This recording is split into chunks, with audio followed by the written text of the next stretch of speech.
बोल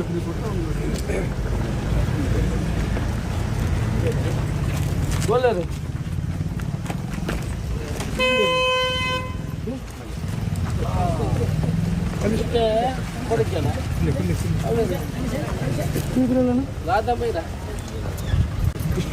ఇప్పుడు ప్రమాణ షాప్లో అవుతుంది మగతిದೆ దాదాపు ಸೊಲ್ಯೂಷನ್ ಕೊಡಲಿ ಈ ತನಕ 1 ಗಂಟೆ ಮುಟ್ಟ ತಹಸೀಲ್ದಾರ್ನಲ್ಲಿ ಎಪ್ಪಡದೆ ಬಿ ಎನ್ನು ತಹಸೀಲ್ದಾರನ್ನು ಕರೆಸಿದ್ದೀನಿ ಕೊಡಬ ವಿ ಎನ್ನು ಕರೆಸಿದ್ದೀನಿ ಡಿ ಟಿಯನ್ನು ಕರೆಸಿದ್ದೀನಿ ಎ ಸಿ ಅವರು ಇದ್ದು ಡಿ ಸಿ ಅವರ ಹತ್ರ ಮಾತಾಡಿ ಒಂದು ಹಂತಕ್ಕೆ ನಾವು ಒಂದು ಬಂದಿದ್ದೀವಿ ನಿಮಗೆ ಸ್ಪಂದನೆ ಕೊಡಬೇಕು. ಇದು ನನ್ನ ವಿಧಾನಸಭಾ ಕ್ಷೇತ್ರ ಅಲ್ಲ, ನಿನ್ನೆ ಹೇಳಿದ್ದೀವಿ, ಇದು ಸುಳ್ಯ ವಿಧಾನಸಭಾ ಕ್ಷೇತ್ರ. ಆದರೆ ನೀವು ಇಲ್ಲಿ ಬಂದು ಒಬ್ಬ ಪ್ರಜೆಗಳಿಗೆ ಯಾರಿಗಾದರೂ ಸಾಮಾನ್ಯ ಜನರಿಗೆ ಬಡವರಿಗೆ ನ್ಯಾಯ ಕೊಡೋದು ನಮ್ಮ ಧರ್ಮ. ಏನು ಯಜಮಾನ್ರೆ ಕೇಳ್ತಾ ಇದ್ದಾರೆ ನಾನು ಹೇಳೋದು? ಈಗ ನಿಮಗೆ 94C ಅಲ್ಲಿ ರಾಧಮ್ಮ ನೀವಲ್ಲ, ನಿಮ್ಮ ಹೆಸರಿಗೆ 94C ಅಲ್ಲಿ 8 ಸೆನ್ಸ್ 9 ಸೆನ್ಸ್ ಜಾಗ ಇದೆ. ಅದನ್ನು ನೀವು ಈ ಒಂದು ಅರ್ಜಿಗೆ ಸೈನ್ ಮಾಡಬೇಕು. ಅದನ್ನು ನಿಮಗೆ ಮಾಡಿಕೊಡುವ ಕೆಲಸವನ್ನು ಮಾಡ್ತೀನಿ. ಆ ನಂತರ ನಿಮಗೆ ಮನೆ ಕಟ್ಟಲಿಕ್ಕೆ ಸರ್ಕಾರದಿಂದ ರಾಜೀವ್ ಗಾಂಧಿ ನಿಗಮದಿಂದ ಬರುವಂಥ 2 ಲಕ್ಷ ರೂಪಾಯಿಗಳನ್ನು ಮಂಜೂರು ಮಾಡ್ತೇವೆ. ಅದು 2-3 ತಿಂಗಳು ಆಗ್ತದೆ. ನಾಳೆನೇ ಅದು ಮಂಜೂರಾಗಿ 1 ಲಕ್ಷ ಒಮ್ಮೆಲೆ ಬರುವುದಿಲ್ಲ. ನಿಮಗೆ ಸ್ಟೇಜ್ ಫೌಂಡೇಶನ್ಗೆ ಒಂದು ಫಸ್ಟ್ ದಾಖಲೆ ನಿಮ್ಮ ಹೆಸರಲ್ಲಿ ಮಾಡಿಕೊಡ್ತೇವೆ. 9 ಸೆನ್ಸ್ 8 ಸೆನ್ಸ್ 9 ಸೆನ್ಸ್ ಅದೇ ಜಾಗ ಅಲ್ಲ, ಅದೇ ಅಡಿಯಲ್ಲಿ ಅದರಲ್ಲಿ 8 ಇದ್ರೆ 8, 5 ಇದ್ರೆ 5, 6 8 ಇದೆ. 9ರಿಂದ ಜಾಸ್ತಿ ಕೊಡೋಕ್ಕಾಗಲ್ಲ. ಬರುವುದರಲ್ಲಿ 9 ಮಾತ್ರ. ಅದಕ್ಕೆ 10 ದಿವಸ ಬೇಕು. ನೀವು ಇವತ್ತೊಂದು ಅರ್ಜಿ ಮಾಡಿ ಎ ಸಿಗೆ ಕೊಡಬೇಕು.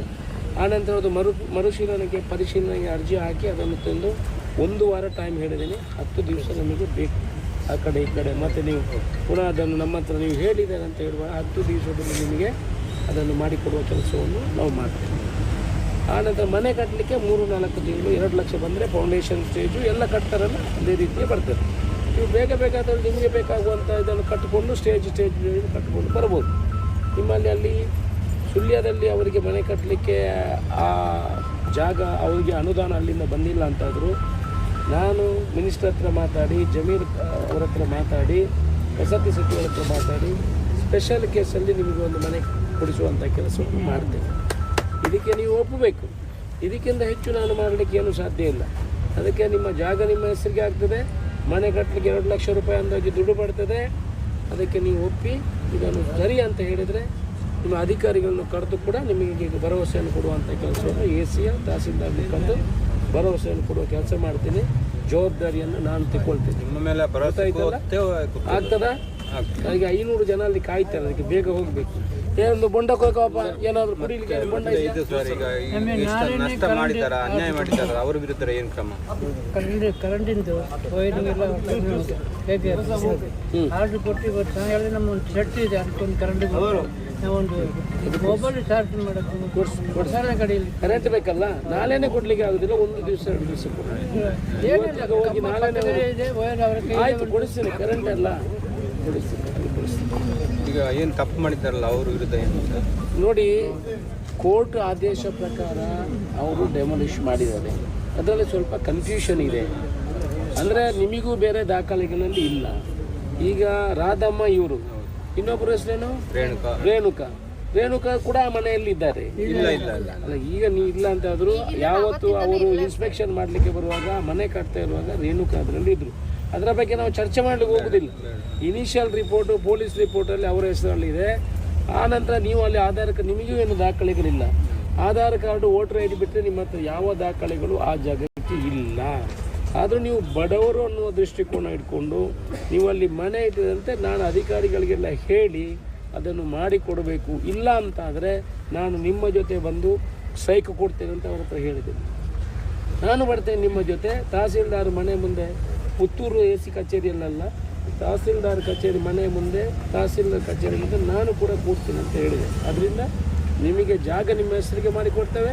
ಮನೆ ಕಟ್ಟಲಿಕ್ಕೆ ನೀವು ಇನ್ನೂ ಪುನಃ ಹಾಗೆ ಆಗಬೇಕು, ಹೀಗೆ ಆಗಬೇಕು, ನಿಮ್ಮಂಥದ್ದೇ ಒಂದು ನೀವು ಕಂಡೀಷನ್ಗಳನ್ನು ಹಾಕಬಾರ್ದು.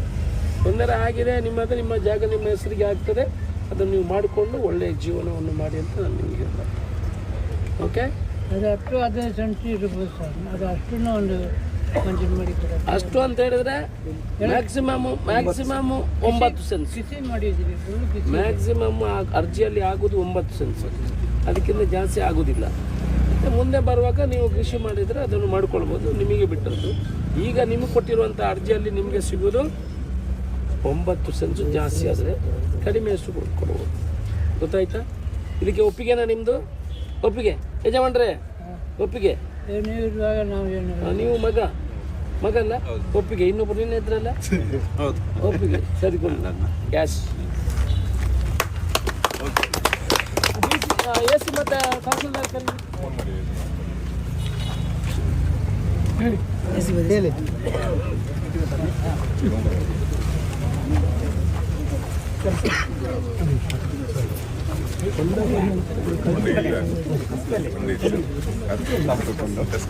ಬಲೆ ಕುಂತೀನಿ ನಾನು ಮುಗಿನ ಸೈಕ್. ಹಾಂ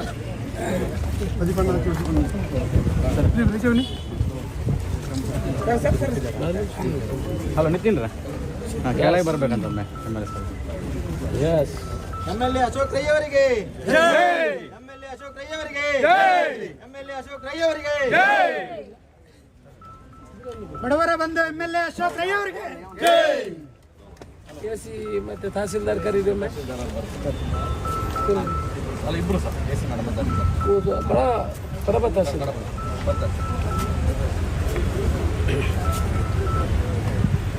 ನಾಲ್ಕು ಜನ ನೋಡಿ, ನನ್ನನ್ನು ಕರ್ಕೊಂಡು ಬಂದದನ್ನೇ ಇವರು ಮಾಧ್ಯಮದವರು.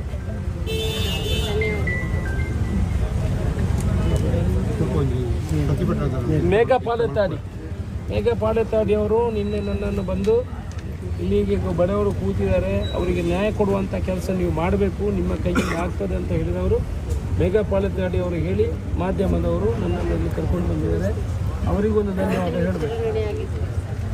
ಅವರು ಮಾತ್ರ ನೋಡಿಕೊಳ್ತಾ ಇದ್ರು ಇಷ್ಟು ದಿವಸ ಕೂಡ. ಅವರಿಗೆ ಊಟ ಎಲ್ಲ ಅವರು ಕೊಡ್ತಾ ಇದ್ರು.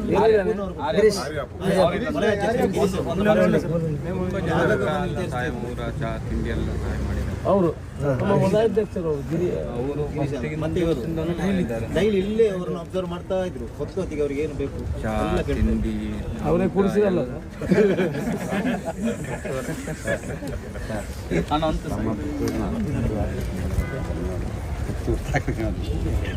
ಬಂದ್ರ ಅವ್ರು ಬಂದೇ ಇಲ್ಲ. ಇನ್ನು ಕಲಬಾರು ಸುಳ್ಳಿದವರು ನಾವು ಬರ ಇದ್ರೆ ಧಿಕ್ಕಾರ ಹೋಗುದು. ನಿಮಗೇನಾದ್ರು ನನ್ನ ಹತ್ರ ಪ್ರಶ್ನೆಗಳಿದ್ರೆ ಕೇಳ್ಬೋದು. ಗ್ರಾಮ ಯಾವುದು? ಗ್ರಾಮ ಪಂಚಾಯತಿ ಕಾಕಿನ ಬಾಜಿ. ಚೌಕ್ರಾಡಿ ಅಲ್ಲ,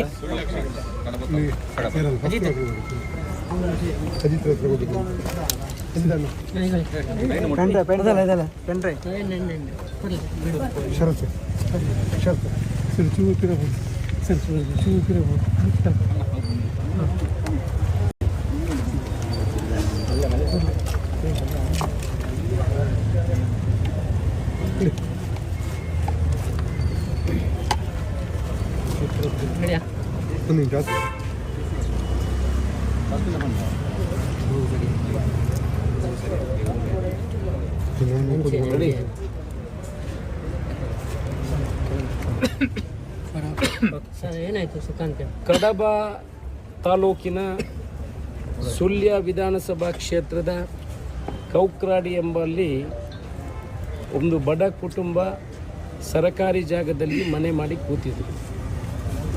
ಅದಕ್ಕೆ ಒಬ್ಬರು ಸಾರ್ವಜನಿಕ ಹಿತಾಸಕ್ತಿ ಅರ್ಜಿಯನ್ನು ಕೋರ್ಟಿಗೆ ಸಲ್ಲಿಸಿ ಆ ಕೋರ್ಟಿನಿಂದ ತಹಸೀಲ್ದಾರಿಗೆ ನೋಟಿಸ್ ಹಾಕಿತ್ತು. ಆ ಪ್ರಕಾರ ನೋಟಿಸಿನ ಮೇಲೆ ತಹಸೀಲ್ದಾರರು ಅವರ ಮನೆಯನ್ನು ನೆಲಸಮ ಮಾಡುವಂಥ ಕೆಲಸವನ್ನು ಮಾಡಿದರು. ಆ ಕುಟುಂಬ, ಬಡ ಕುಟುಂಬ ಇಲ್ಲಿ ಬಂದು 14 ದಿವಸದಿಂದ, ಇವತ್ತಿಗೆ 15 ದಿವಸದಿಂದ ಉಪವಾಸವನ್ನು ಮಾಡಿ ಎ ಸಿ ಕಚೇರಿಯ ಮುಂದೆ ಉಪವಾಸ ಪ್ರತಿಭಟನೆಯನ್ನು ಮಾಡ್ತಾಯಿತ್ತು. ಮಾಧ್ಯಮದವರ ಮುಖಾಂತರ ನಾವು ಕೂಡ ಇಲ್ಲಿಗೆ ಬಂದು ಅದನ್ನು ಏನು ಅವರಿಗೆ ತೊಂದರೆ ಆಗಿದೆ ಅದನ್ನು ವಿಚಾರಿಸಿದಾಗ ಅವರು ವಿಚಾರವನ್ನು ಹೇಳಿದ್ದಾರೆ. ಇವತ್ತು ಕಡಬ ತಹಸೀಲ್ದಾರರನ್ನು ಬರಲಿಕ್ಕೆ ಹೇಳಿ ಅಸಿಸ್ಟೆಂಟ್ ಕಮಿಷನರನ್ನು ಸೇರಿಸಿ DC ಅವರ ಹತ್ರ ಮಾತುಕತೆ ಮಾಡಿ ಅವರ ಜಾಗ ಏನಿದೆ 9 ಸೆನ್ಸ್ ಜಾಗ ಅವರು ಅರ್ಜಿ ಕೊಟ್ಟಿದ್ದಾರೆ. ಅದನ್ನು ಅವರ ಹೆಸರಿಗೆ ಮಾಡಿಕೊಡುವಂಥ ಕೆಲಸವನ್ನು ಮಾಡ್ತೇವೆ. ಆನಂತರ ಅವರಿಗೆ ಮನೆ ಕಟ್ಟಲಿಕ್ಕೆ ರಾಜೀವ್ ಗಾಂಧಿ ನಿಗಮದಿಂದ ಸುಮಾರು 2 ಲಕ್ಷ ರೂಪಾಯಿಗಳ ಒಂದು ಸಹಾಯವನ್ನು ಕೂಡ ಮಾಡುವಂಥ ಕೆಲಸ ಆಶ್ವಾಸನೆಯನ್ನು ಕೊಟ್ಟಿದ್ದೇನೆ. ಅವರು ಇವತ್ತು ಅದನ್ನೆಲ್ಲ ಒಪ್ಪಿಕೊಂಡು ಅವರ ಇವತ್ತಿನಿಂದ ಅವರು ಉಪವಾಸ ಸತ್ಯಾಗ್ರಹ ಪ್ರತಿಭಟನೆಯನ್ನು ಮಾಡ್ತೀನಿ ಅನ್ನೋ ವಿಚಾರ, ನಾವು ಸಾಯುವವರೆಗೆ ಇಲ್ಲೇ ಇಡ್ತೀವಿ ಅನ್ನೋ ವಿಚಾರವನ್ನು ತಿಳಿಸಿದರು. ಅವರ ಮನವನ್ನು ಉಳಿಸುವಂಥ ಕೆಲಸವನ್ನು ಮಾಡಿದ್ದೇವೆ. ಅದಕ್ಕೆ ಒಪ್ಪಿಕೊಂಡಿದ್ದಾರೆ. ಮುಂದಿನ 10 ದಿವಸದಲ್ಲಿ ಅವರು ವಾಸ ಇದ್ದಂಥ ಜಾಗವನ್ನು ಅವರ ಹೆಸರಿಗೆ 94C ಕಡತ ವಿಲೇವಾರಿ ಮಾಡೋ ಮುಖಾಂತರ ಮಾಡುವ ಕೆಲಸವನ್ನು ಮಾಡಿ, ಅನಂತರ ರಾಜೀವ್ ಗಾಂಧಿ ಇಲಾಖೆಯಿಂದ ಅವರಿಗೆ 2 ಲಕ್ಷ ರೂಪಾಯಿಗಳ ಮನೆ ಕಟ್ಟಲಿಕ್ಕೆ ಅನುದಾನವನ್ನು ಕೊಡುವ ಮುಖಾಂತರ ಅವರ ಸಮಸ್ಯೆಗೆ ಪರಿಹಾರ ಕೊಡುವಂಥ ಕೆಲಸವನ್ನು ಮಾಡಿದೆ.